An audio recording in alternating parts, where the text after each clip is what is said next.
Ladies and gentlemen, welcome to Sessions Cafe. I'm your host, Keri D. Singleton, and today we have a special episode with our guest, Koren A. Small. She is actually going to coach me Yes. on loss. Yeah. Yeah. So as we talked about in the previous episode, your technical title is Grief coach. grief coach, End of life doula. end of life doula, Yes. right? And we just had so much to talk about that. You were gracious enough to come back and actually take me through a session. So this is new here on Sessions Cafe, but I thought it was very important because I wanted people to actually see your work, Okay. so that they know how valuable your work is, so that they can reach out to you.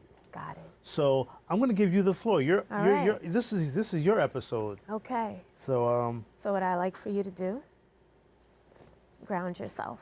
okay. I want you to place both feet on the floor. If you're comfortable with your hands on your knees or to your side, it's up to you. Okay. And I want you to take a deep breath in. Deep breath out. Another deep breath in. Hold that for about 5 seconds. And exit out.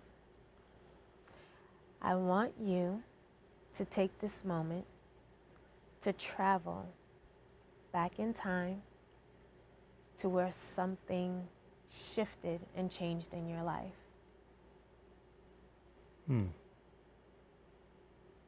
Anything at all? Anything at all.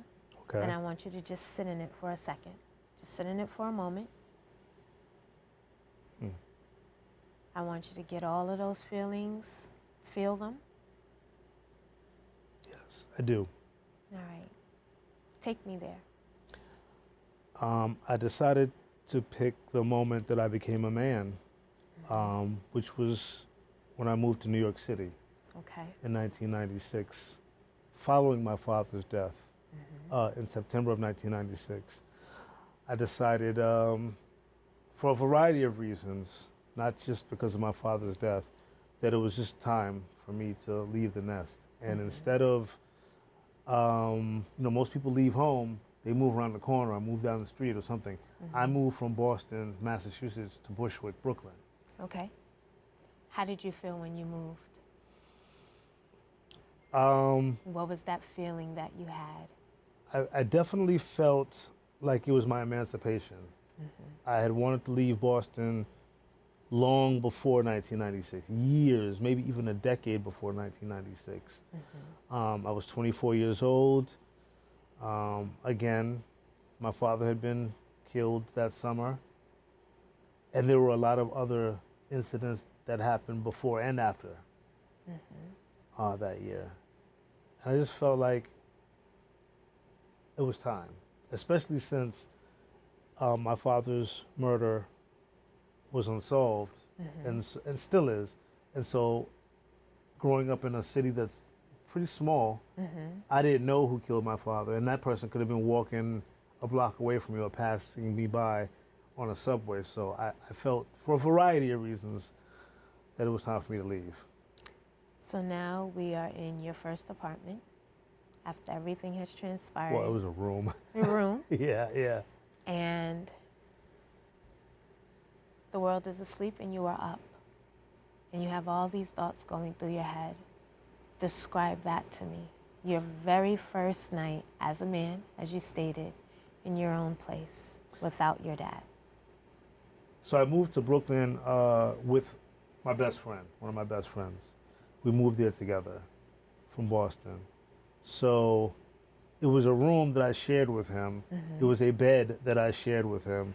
A very cold, uncomfortable situation, to say the least. No TV, no radio, nothing. We were living like savages.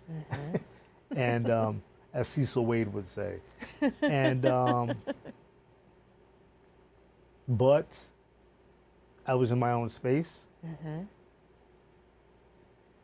I was in Brooklyn as opposed to being in Boston.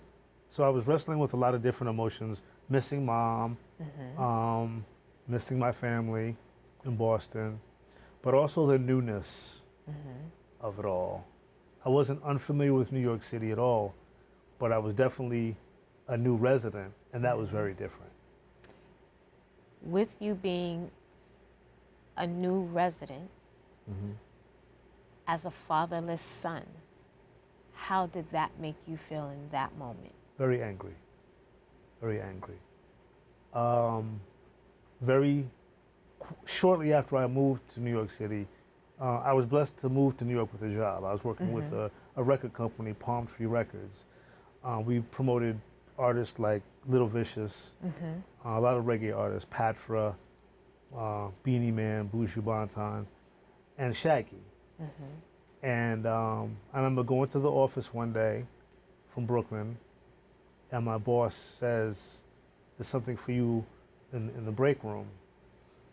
And I was awarded a gold and platinum plaque from Atlantic Records for the sales, for promoting Shaggy's Boombastic album, which of course, as you know, was a huge. So my very first award and my very first piece of, I guess, the first time I ever felt like I succeeded in the music business, which had been a passion of mine since the early 90s. I received this in 96 in my, in my new, with my new home across the river. But the fact that my father, who was one of my biggest supporters, my mother was kind of like, "Keri, this is nice, but get a job. Get a real job." That was my mom back then. My father was like, no, he's going to be the first Russell Simmons. He's going to, the first Russell Simmons, the next Russell Simmons. He really, really, really championed behind my musical aspirations. And the fact that I got that award, as happy as I was, the fact that he wasn't here in the physical to see that made me very, very, very angry. How did you channel that anger at that time? And if you need a minute to ground yourself and sit back in it, do that. Koren, I've always been into architecture. One of the things that I love about New York City, and there are many, is the ever-changing skyline. Some of my favorite buildings in the city were the Chrysler Building, the Empire State Building, and of course the Twin Towers of the World Trade Center. Yes. Didn't have a lot of money, and that's putting it lightly, but my best friend and I would often take the subway from Bushwick down to the World Trade Center and just stand in between the towers and look up and watch them soar to the sky. One of the towers had a bigger antenna than the other, and the top of its antenna would always be illuminated, and it would blink, and it looked almost like a rocket sitting on top of the tower. I think it was the top of 4 World Trade Center. I'm not really sure, but at any rate, a lot of times that's what I would do. I didn't have a lot of money, so he and I, my best friend and I, would just go there, look at the towers, and for us, it symbolized rebirth. The rise of these 2 110-story buildings symbolized opportunity, and frankly, we looked at it as a direct message that the sky's the limit. In that moment, I want you to close your eyes. Think of you holding that award. You are staring up at the sky's the limit. And I want you to tell your dad exactly how you feel.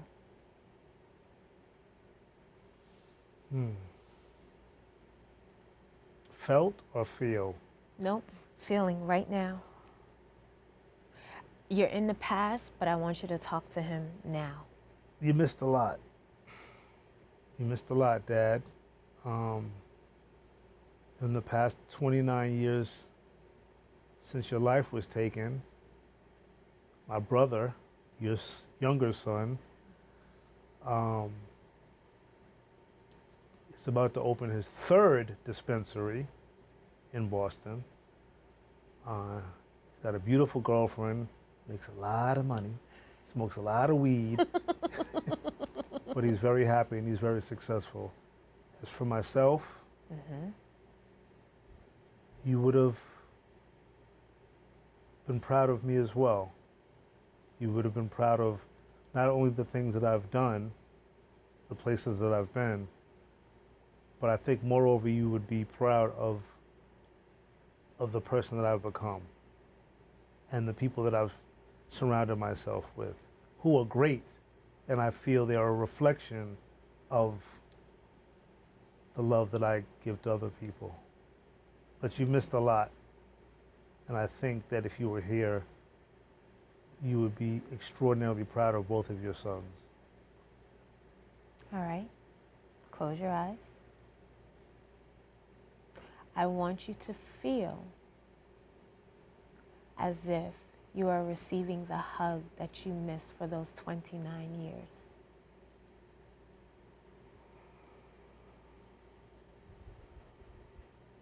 Hold on to it.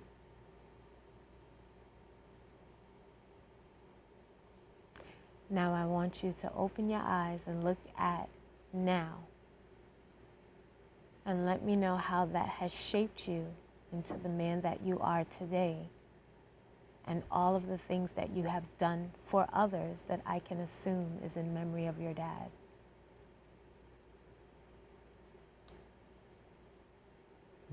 I actually felt that hug. I felt that hug in the same way that I can feel myself rubbing my hands together. How did that make you feel? Relieved.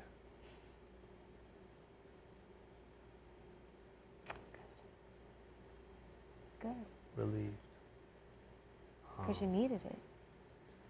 I did. That 22-year-old needed it.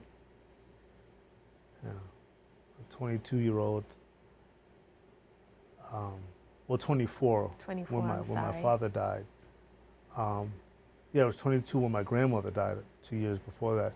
That 24-year-old missed that hug. My mom did a phenomenal job. Mm-hmm. My mom had raised me, you know. But fortunately, after my parents separated when I was about 6 years old or so, they remained best friends. So it was my mother who actually handled all of his funeral services. Yeah.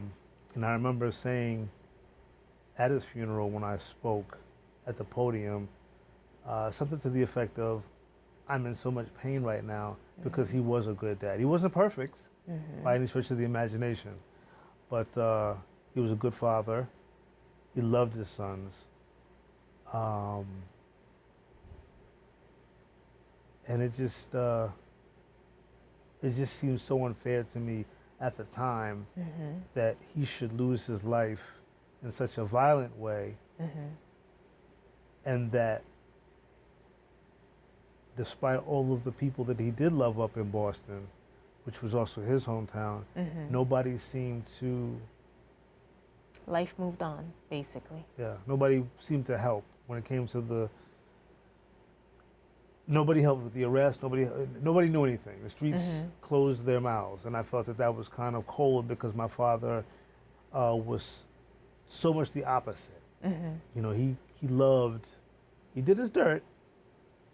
You know, he was into the streets, but he never shot anybody. He never stabbed anybody, and he loved with his whole heart. And the fact that that wasn't reciprocated when it was time for us to find out who took him. It's incomplete. Felt incomplete. Yeah, and quite bitter at my hometown. I've held on to a bitterness towards the city of Boston for a very long time. All right. I want you right now to take that bitterness and that pain, and I want you to start formulating a plan for purpose. So what we're going to do, because this is condensed and there's a lot more that needs to be done, we are going to put together something where, because will this year be the 30th year or the 29th this year. will be the 29th year, Yeah. where I want you to do something in remembrance of your dad Okay. from that place of purpose. Okay. Okay? I want you to think about what it is that you're going to do. I want you to sit in it, write it out, rally your village to support you with it. If you need me, you know where to find me as well. Thank you. But in the midst of time, I want you to reground yourself. Close your eyes and take a deep breath in. Deep breath out. And as you inhale purpose, you're going to exhale your pain out. So inhale purpose, exhale pain. Inhale purpose. Feel that embrace as the pain exits out your body. Despite life tribulations, I want you to tell me one thing that you are grateful for in this moment. Life. My life.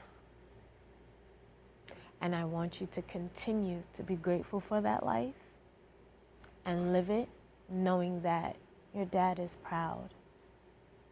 He has helped you to where you are today. And I want you to understand that and know that. Thank you so much. You're welcome. You were the bomb diggity, as we used to say in the 90s.